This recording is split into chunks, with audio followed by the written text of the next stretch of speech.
ഇവിടെ മാമ്പള്ളി എവിടെയെന്ന്?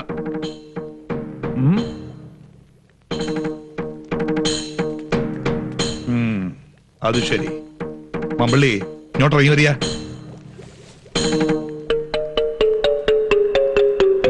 ഇങ്ങോട്ട് ഇറങ്ങി വരാൻ.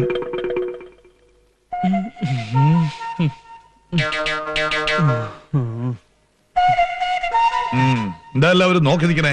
ജോലി ചെയ്യാ. മാമ്പള്ളി ഭരണി കയറി ഒളിച്ചിരുന്നിട്ട് ഒരു കാര്യമില്ല. ഒളിച്ചതല്ല, ഭരണിക്ക് സുഷിരങ്ങളുണ്ടോന്ന് നോക്കുമായിരുന്നു. ബേഷ് ബേഷ്.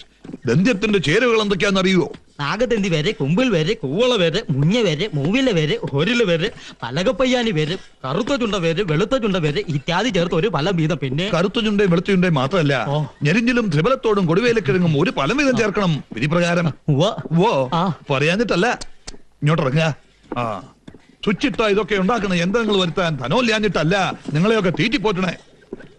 ശ്രീ പരമാനന്ദ സിദ്ധഗുരു പറഞ്ഞു തന്ന അതീവ രഹസ്യമായ ഔഷധ കൂട്ടുകൾ പാരമ്പര്യ വിധികളും ആചാരങ്ങളും തെറ്റിക്കാതെ കൃത്രിമത്വമില്ലാതെ ഉണ്ടാക്കണമെന്ന് ഈ നീലകണ്ഠൻ വൈദ്യർക്ക് നിർബന്ധമുള്ളതുകൊണ്ടാ. മനസ്സിലാവുന്നുണ്ടോ മച്ചൊന്ന്? എല്ലാം വിശദീകരിച്ച് ഞാൻ പറഞ്ഞതാണ്. എന്റെ കണ്ണൊന്ന് തെറ്റിയപ്പോ ഒരു കൈപ്പിഴ. പാടില്ല. 1045 കൊല്ലത്തെ പഴക്കമുള്ള ഈ സ്ഥാപനം ഐശ്വര്യം കെടാതെ നിൽക്കുന്നത് എന്തുകൊണ്ടാണെന്ന് നിങ്ങൾക്കറിയോ? ശ്രീ പരമാനന്ദ സിദ്ധവൈദ്യാശ്രമത്തിലെ ഔഷധങ്ങൾക്ക് പിഴയുണ്ടാവില്ലെന്ന് മാലോകർക്കുള്ള വിശ്വാസം കൊണ്ടാ. അതെ, അത് കളഞ്ഞു കുളിക്കാൻ ഒരുത്തരെയും ഞാൻ അനുവദിക്കില്ല. വിശ്വാസവഞ്ചന കാണിച്ചാലുണ്ടല്ലോ ഈ മതിൽക്കെട്ടിനകത്ത് വെച്ചു വാഴിക്കില്ല ഞാൻ.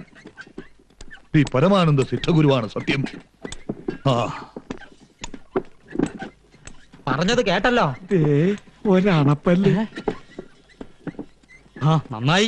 ഗോമൂത്രത്തിൽ അരച്ച് നായ്ത്തിട്ട മേമ്പടി ചേർത്ത് ദിവസത്തിൽ ഒരു 6 നേരമായിട്ട് സേവിച്ചോളാം. അതുകൊണ്ട് എന്താ ഗുണം? ഗുണമൊന്നുമില്ല, വെറുതെ കളയണ്ടെന്ന് വെച്ച് പറഞ്ഞതാ.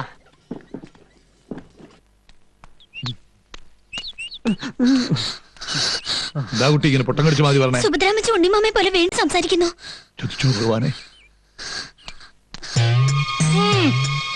ഹലോ, എയർപോർട്ടല്ലേ? ഉണ്ണികൃഷ്ണ കേൾക്കുന്നില്ല? അത് തന്നെ ഞാൻ പറയണ മനസ്സിലാക്കണോ ആദ്യം? ഈ അച്ഛനെ കണ്ണു കാണില്ലേ? ഞാൻ ഉണ്ണികൃഷ്ണ. ഒക്കെ മനസ്സിലായി. ഫോൺ ഇങ്ങോട്ട് വെക്ക. ഞാൻ സംസാരിച്ചു കഴിഞ്ഞില്ല.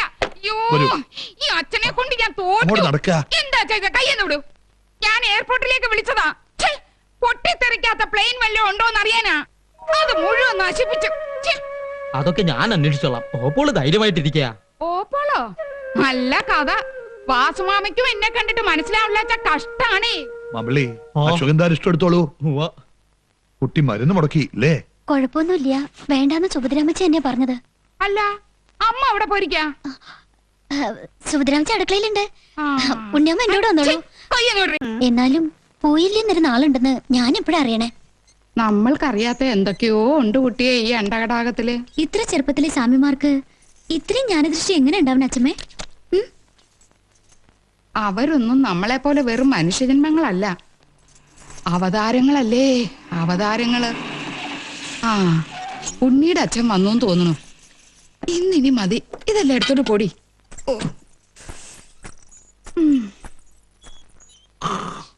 ഇവിടെ അവൻ വരുന്നുണ്ട്. ആര്? പറയാം. ബാലഗോപാലൻ. ബോംബെന്ന് ഭാനുമതിയുടെ കത്തുണ്ട്. ഗൾഫിൽ നിന്ന് ബോംബെയിലെത്തിയ പിറ്റേന്ന് തന്നെ അവൻ ഇങ്ങോട്ട് വരും അത്രേ. കുറച്ചു ദിവസം ഇവിടെ വന്ന് വിശ്രമിക്കാനാണ് അവന്റെ തീരുമാനം. അത് വേണോ? എന്താ? അല്ല, കല്യാണത്തിന് മുമ്പ് അവൻ ഇവിടെ വന്ന് നിക്കണത് നിന്നാലെന്താ? അന്യനോ മറ്റോ ആണോ? പറഞ്ഞാ ചോദിക്കരുത്. കുട്ടിക്ക് ഈ ബന്ധത്തിൽ അത്ര താല്പര്യം ഇല്ലാന്ന് തോന്നുന്നു. എന്താ ഇത്? കണ്ണു നിറഞ്ഞിരിക്കുന്നല്ലോ. എന്താ കാര്യം? ജോലി ചെയ്യാ. ഇങ്ങോട്ട് വരിക. എന്താ മോളെ? ഞാൻ വലിയ കുളത്തില് പുഴയില് ചാടി ചാവാൻ പോവാ. എന്റെ പറശ്ശിനി കിടന്നു മുത്തപ്പ. എന്താ ഈ കുട്ടി പറയണേ? ആത്മഹത്യ വലിയ പാപട്ടോ. ആയിക്കോട്ടെ, പക്ഷെ വായി നോക്കിക്ക് കഴുത്ത് നേടിയാലും ഭേദമാ. എനിക്കൊന്നും മനസ്സിലാവണില്ല. എന്താ ഉണ്ടായേ? ബാലഗോപാലൻ വരണു ഉത്തര കത്ത് വന്നിട്ടുണ്ടെന്ന്.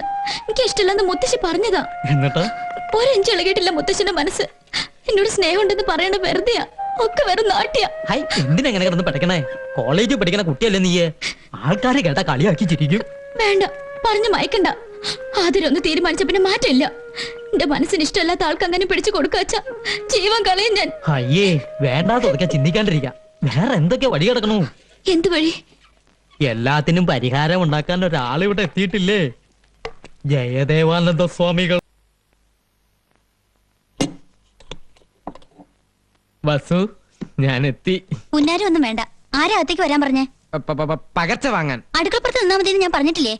ഇത്രയും ക്രൂരത കാണിക്കരുത്. നിനക്ക് വേണ്ടിയാ ഞാൻ ഈ വേഷം കെട്ടിയത്, നിന്നെ ഒന്ന് കാണാൻ. വേണ്ട, എനിക്ക് വേണ്ടി ആരും ഒരു വേഷവും കെട്ടണ്ട. എന്താ ഇവിടെ? തന്നോട് ആരാ പറഞ്ഞു ഇതിനകത്ത് കയറാൻ? ഞാൻ പകർച്ച. അതിനോട് ആർക്കാ അസുഖം? അയ്യോ, പകർച്ച വ്യാധിയല്ല, ഊണ്, സ്വാമിക്കുള്ള ഭോജനം. ഭോജനം വിശ്രമൊക്കെ ആശ്രമത്തിൽ മതി, ഇതിനകത്ത് വേണ്ട. എന്നാ പിന്നെ കാണാം. മോനില ഉദാസ ഇവിടെ വാടാ. രാമദാസ, ചേട്ടൻ ഒരു കാര്യം ചോദിച്ചാൽ അതിന് ഉത്തരം പറയോ? എന്താ കാര്യം? സത്യം പറ, ആ സ്വാമി യഥാർത്ഥത്തിൽ ആരാ? സത്യം പറഞ്ഞു തന്നാൽ എനിക്ക് എന്തെങ്കിലും പ്രയോജനം ഉണ്ടാവും. എങ്കിൽ ഞാൻ മുത്തച്ഛനോട് പറഞ്ഞു നിനക്ക് സിറ്റി ബ്രാഞ്ചിലെ മാനേജർ പണി വാങ്ങിച്ചു തരാം. ഉറപ്പാണോ? ഉറപ്പ്. പക്ഷേ ഞാനാണ് ഈ വിവരം പറഞ്ഞു തന്നതെന്ന് ആരും അറിയാൻ പാടില്ല. ഇല്ല, അയാൾ നമ്മൾ ഉദ്ദേശിക്കുന്ന ആളൊന്നുമല്ല. ഞാൻ പറഞ്ഞില്ലേ, അയാൾ മഹാജ്ഞാനിയാ. ഈ തറവാട്ടിലെ A to Z കാര്യങ്ങൾ തത്ത പറയും പോലല്ലേ പറഞ്ഞത്. വിശ്വാസമായില്ലെങ്കിൽ വൈദ്യരോടും സുഭദ്രാമച്ചിയോടും പോയി ചോദിച്ചു നോക്ക്. നിന്റെ വേഷം കെട്ടൊന്നും എന്റെ അടുത്ത് വേണ്ട. മുത്തച്ഛനെയും മുത്തശ്ശിയും കുപ്പിലാക്കാൻ വേണ്ടി നീയൊക്കെ കൂടി അവന് പറഞ്ഞു കൊടുത്ത കഥകളല്ലേ? ഹരിഹോം ശിവഹോം. വേണ്ട, ഉരുളണ്ട പറലണ്ട. കൽക്കത്തയിലും ബോംബെയിലും ഒക്കെ നിരവധി കള്ളസ്വാമിമാരെ കണ്ടിട്ടുള്ളവന് ഞാൻ. 48 മണിക്കൂറിനകം നിന്നെയും നിന്റെ കള്ളസ്വാമിയുടെ കള്ളക്കഥകളെ കെട്ടുപൊട്ടിച്ചിവിടുന്ന് കെട്ടിച്ചില്ലെങ്കിൽ എന്റെ പേര് ബാലഗോലാവെന്നല്ല. അപ്പൊ എന്റെ പ്രൊമോഷന്റെ കാര്യം ഓപ്പറേഷൻ നടത്താൻ പോണേ. I will December that. ആള് വിധിയാണെങ്കിലും ചൂടനായില്ലേ? ചോറ്. എന്താ ഇത് രണ്ടിന്റെ അവസാനത്തെ അത്താഴമാണെന്ന്. അതാണോ ഉദ്ദേശിച്ചത്?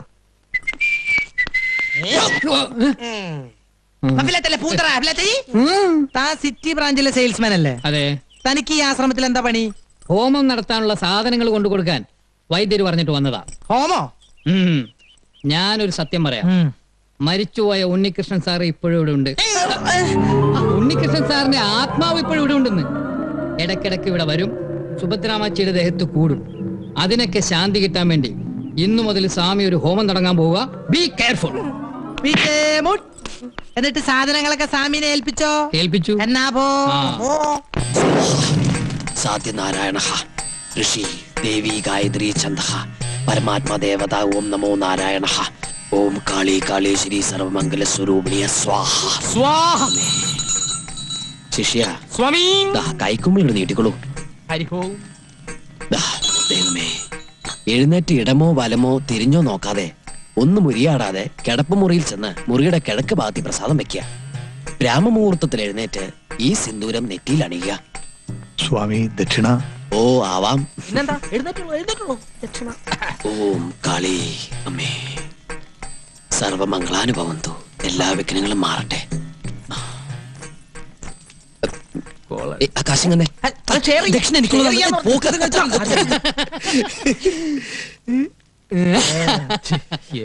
ഹോമം കസറി ശ്ലോകം ചൊല്ലിയപ്പോ കംസന് വല്ല സംശയം തോന്നിയാവോ? അല്ല, ഇന്റിമേറ്റ് ഫ്രണ്ട് ഇതൊക്കെ എവിടെ പഠിച്ച്? ഹോമവും വഴിപാടൊക്കെ ഒരുപാട് നടത്തി തറക്കല്ല് പൊളിച്ച ഒരു തറവാട്ടിലെ മെമ്പറാണ് ഇഷ്ടോ. ഇതൊന്നൊരു പുത്തരിയല്ല. പിന്നെ എന്റെ ഒരു ഫുൾ സപ്പോർട്ടും ഉണ്ടായിരുന്നല്ലോ. അപ്പഴേ പിന്നെ നമുക്ക് നാളെ കാണാം. എനിക്കൊരു സ്ഥലം വരെ പോവാനുണ്ട്. അതെന്താ അത്ര അർജന്റായിട്ട്? നമ്മുടെ പതിവുള്ള പൂജക്കിതില്ലേ? അതെ, ഹോമം തുടങ്ങുന്നതിന് മുമ്പ് തന്നെ 2 ചെറിയ ഡോൾബി ഞാൻ പൂജിച്ചു. മുത്തപ്പ, നിങ്ങൾ തുടങ്ങിക്കോ, ഞാൻ ജോയിൻ ചെയ്തോളാം. പിന്നെ ഒരു കാര്യം പറഞ്ഞ ആരും ബഹളം ഉണ്ടാക്കരുത്. മരുന്ന് ശാലയിൽ നിന്ന് ഞാൻ 2 ഉരുളി എടുത്തിട്ടുണ്ട്. വിറ്റോ? വിറ്റിട്ടൊന്നുമില്ല. ഒരു കല്യാണ പാർട്ടിക്ക് വാടകയ്ക്ക് കൊടുത്തിരിക്കുക. നാളെ കിട്ടും. പിന്നെ 2 തൂക്കുകളൊക്കെ എടുത്തിട്ടുണ്ട്. അതിവിടെ നിലവറെ കിടന്ന് ചുമ്മാ ക്ലാവ് പിടിക്കല്ലേ? അതവിടെ ക്ലാവ് പിടിച്ചിട്ടാണ് നിനക്കെന്താ? പേടിക്കണ്ടെന്നേ. പിന്നെ വാടക ഇനത്തിൽ കിട്ടുന്ന ഡോൾബി ഉണ്ടല്ലോ, അത് നമുക്ക് പൂജയ്ക്ക് എടുക്കാം. എന്താ? അങ്ങനെയാണെങ്കിൽ ഓക്കെ അല്ലേ? ഓക്കെ അല്ലേ? അതെ, ദക്ഷിണക്കാശ് കൊണ്ട് തൊട്ട് നിൽക്കാൻ എന്തെങ്കിലും വാങ്ങിച്ചോളൂ, ഇല്ലേ വയറരിയും. എന്റെ നെഞ്ചിരിക്കുക. ഇവന്റെ തരികിടെങ്ങാനും വൈദ്യരറിഞ്ഞാലുള്ള സ്ഥിതി ഒന്ന് ആലോചിച്ച് നോക്കിയേ. എന്റെ പറശ്ശിനി കട മുത്തപ്പ, ഇവറ്റകളെല്ലാം കൂടി എന്നെ വഴിയാധാരാക്കോ? അല്ലെങ്കിൽ തന്നെ 48 മണിക്കൂറിനകം കലാപം ഉണ്ടാക്കുന്നല്ല ബാലകലാപം പറഞ്ഞിരിക്കണേ. 48 മണിക്കൂറിനല്ലേ അവൻ പറഞ്ഞത്? 24 മണിക്കൂറിനുള്ളിൽ ഒരു മുൻകൂർ പാര അങ്ങോട്ട് വെച്ചു കൊടുത്താലോ? എങ്ങനെ?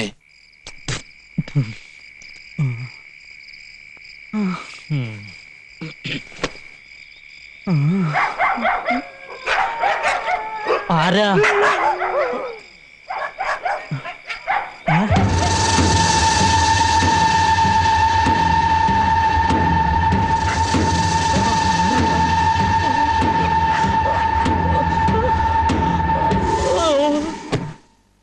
വെളുത്തപ്പോ ചക്ക വെട്ടിയിട്ടതുപോലെ മഞ്ഞത്ത് കിടക്കണതാ കണ്ടത്. ഉണ്ണീഷന്റെ ആത്മാവിനെ കണ്ടുത്രേ. കണ്ടാ പേടിച്ചു പോകും.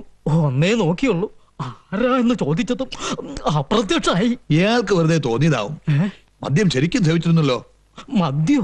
ഞാനോ? ശിവ ശിവ. വേണ്ട, അസത്യം ഒന്നും പറയണ്ട. മുറ്റത്തുനിന്ന് എടുത്തോണ്ട് വന്നപ്പോ നല്ല ഗന്ധം ഉണ്ടായിരുന്നു. ചെലപ്പോ എനിക്ക് തോന്നിയതാവും പ്രേതാണെന്ന്. വെറും തോന്നലല്ല, മാമ്പിള്ളി കണ്ടത് സത്യ. സ്വാമി, ഹോമത്തിന്റെ ബലം കണ്ടു തുടങ്ങിയിരിക്കണോ അല്ലേ പരികർമ്മി? സ്വാമീ, ഹോമം തുടങ്ങിയപ്പോൾ തന്നെ ആത്മാവ് മതിലിന്റെ മുകളിൽ വരെ എത്തിക്കഴിഞ്ഞു. ഇനി ബാക്കി 13 ഹോമം കൂടി കഴിയുമ്പോ ആത്മാവ് ഈ ഡിസ്ട്രിക്ട് തന്നെ വിട്ടുപൊക്കോളും. 13? മൊത്തം 14 ഹോമം എന്നല്ലേ സ്വാമി പറഞ്ഞത്? അതെ. അതിനു മുമ്പ് നാം അന്വേഷിച്ചത് കണ്ടെത്തിയാലോ പരികർമ്മി? എന്താ സ്വാമി അന്വേഷിക്കുന്നത്? അത് മോക്ഷം തേടിയുള്ള യാത്രയാണല്ലോ. അതെ അതെ. അരുത്, എന്റെ ഉണ്ണീഷ്ടന്റെ ആത്മാവ് അലഞ്ഞു നടക്കാനിടയാവരുത്. ഹോമം പൂർത്തിയാക്കി ശാന്തി നൽകാതെ സ്വാമി ഇവിടെ വിട്ടു പോകരുത്. അതെ, കുറച്ച് ദിവസം കൂടി ഇവിടെ നിന്നാലേ എന്റെ കാര്യം അല്ല മോന്റെ കാര്യം. എന്താ? ഞാൻ ആതിരയും കൂട്ടി സിറ്റി വരെ ഒന്ന് പോവാ. നീ മുത്തശ്ശിയോട് പറഞ്ഞോ? കീഴ്ക്കോടതി നിന്നുള്ള അനുവാദം നേരത്തെ വാങ്ങിച്ചു. ശരി. ആതിരേ വരൂ. ഒന്ന് മാറി നിൽക്കും മറമണി മാമ. അധികം വയ്യാതെ ഇങ്ങ് എത്തണം. വണ്ടി എവിടാ? പെട്രോൾ അടിച്ചോ? ഫുൾ ടാങ്കാ. നീ ഏതാ വണ്ടിയോ? കീഴ്ക്കോടതിയിലും മേൽക്കോടതിയിലും അനുവദിച്ചല്ലേ, പോയി വരട്ടെ.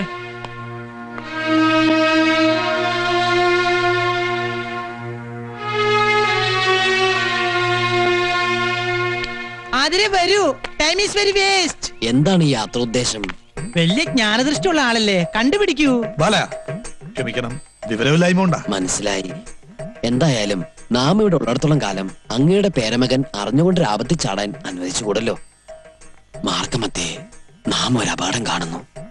വിശ്വസിച്ചാൽ നിങ്ങൾക്ക് കൊള്ളാം. ഇല്ല, എനിക്ക് ആരും വിശ്വാസമില്ല. പ്രത്യേകിച്ച് ഇതുപോലുള്ള ആസാമിമാരെ ഒട്ടും വിശ്വാസമില്ല. ആരോടാണ് സംസാരിക്കുന്നത് നിനക്ക് നിശ്ചയമുണ്ടോ? വിശ്വാസമില്ലെങ്കിൽ ഒന്ന് പോയി നോക്കൂ കുഞ്ഞെ. ഞാൻ പോവും. ആതിര കേറ്. അധിക പ്രസംഗം വേണ്ട. അതീന്ദ്രിയ ജ്ഞാനം കൊണ്ടുള്ള പ്രവചനമാ. ഈ പ്രവചനം ഞാൻ പൊളിച്ചടക്കി കൈ തരും. ആതിര കേറാൻ. വേണ്ട ബാലേട്ടാ, എനിക്ക് പേടിയാ. നിന്റെ ബാലേട്ടനല്ലേ പറയണ ആതിരേ? ഇല്ല, ഞാൻ വരില്ല. ഓഹോ, എങ്കിൽ ഞാൻ പോവും. ഞാൻ പോവാതിരിക്കുന്ന പ്രശ്നമില്ല. കുസൂർ, എന്താ? ഈ പ്രവചനം ഒരു വെല്ലുവിളിയായി ഏറ്റെടുത്ത് കുസൂർ ഒറ്റയ്ക്കത് പൊളിക്കണമെന്നാണ് എന്റെ വാശി. അങ്ങനെ നീ വാശി പിടിക്കില്ലേ? കുസൂർ, ഞാൻ നിന്നോടല്ലേ പറഞ്ഞു കയറാൻ. സ്വാമി, സ്വാമി, ഈ പൈതങ്ങൾ ഡോണ്ട് വറി, എല്ലാം അവിടുത്തെ കയ്യിൽ സമർപ്പിക്കുന്നു. ഗുരുവേ നമഃ. ആസാമിയുടെ ഒരു പ്രവചനേ.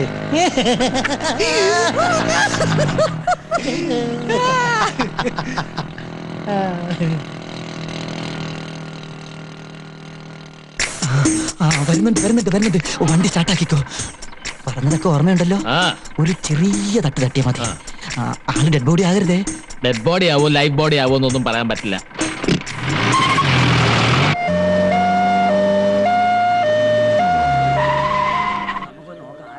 എന്റെ ഭഗവതി, എന്താ ഇത്?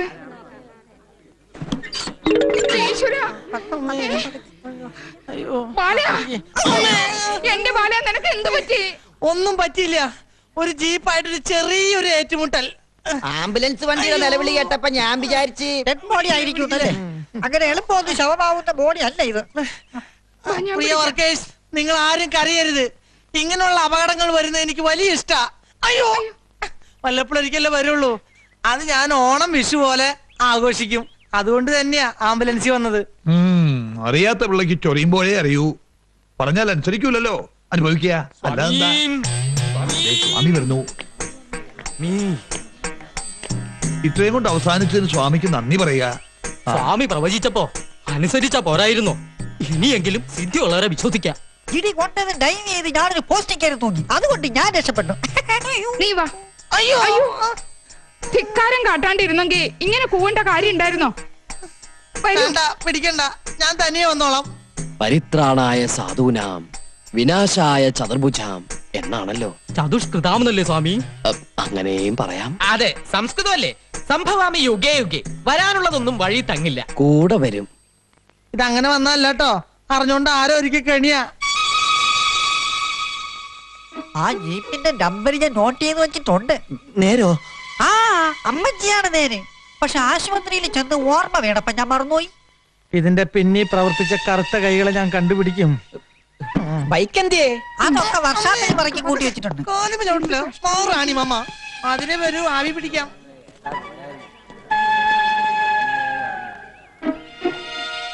ഞാൻ പറഞ്ഞില്ലേ, ഇതുകൊണ്ടൊന്നും വീണ സൈസല്ല അവൻ. അവൻ അട്ടയാ, പോത്തട്ട. ആരെയൊക്കെയോ അവന് സംശയമുണ്ട്. അവന്റെ ആ നോട്ടം ശ്രദ്ധിച്ചോ? എന്നെ നോക്കിയോ? മാമ്പള്ളി തന്നെയായിരുന്നു അവന്റെ നോട്ടം മുഴുവൻ. മാമ്പള്ളിയുടെ സമയം തീരെ ശരിയല്ലെന്നാ സ്വാമി പറഞ്ഞത്. നാം അത് പറഞ്ഞു. എന്റെ പറശ്ശിനി കടവ് മുത്തപ്പ,